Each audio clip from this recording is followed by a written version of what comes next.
So Indonesian and Creole cuisine, that comes from really my upbringing. My mother is Dutch Indonesian and my father was born in Louisiana.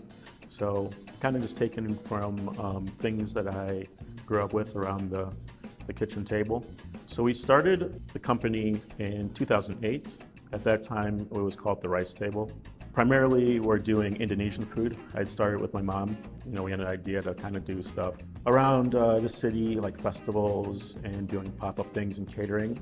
Maybe in about, we changed the name when we went into our first brick and mortar space to Bumbu Roux, kind of just to encapsulate, just the Creole part of it as well.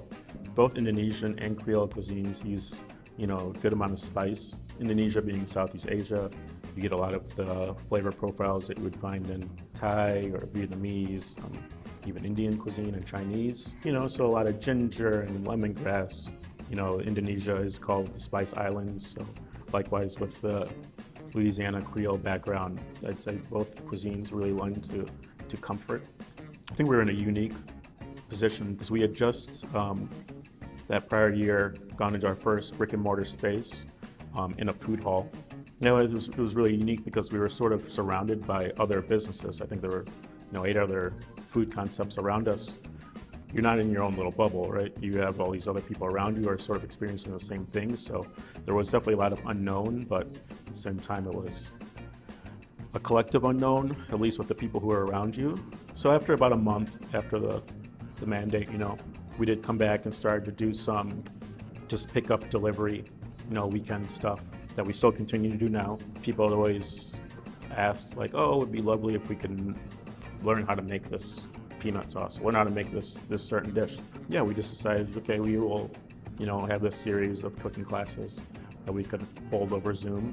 We definitely wanted to make it as easy and unintimidating for people, because just in general, Indonesian food, people, even just with ordering food, maybe get a little intimidated because they don't know all the, they don't know the lingo or the spices or ingredients. Essentially what we do is, people sign up for the class. We put together an ingredients box. It's normally 3 dishes.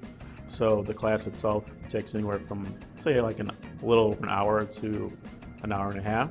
And we deliver the ingredient box the day before with all the ingredients and prepped out stuff, recipe cards as well. They tune in the next night, and we just go through the class like they were, in front of us at the actual space.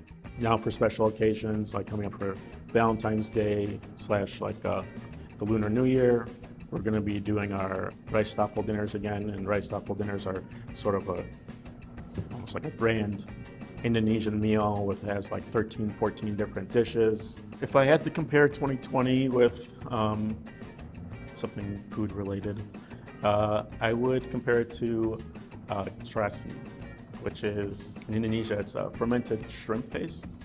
It's kind of used like fish sauce in Indonesia.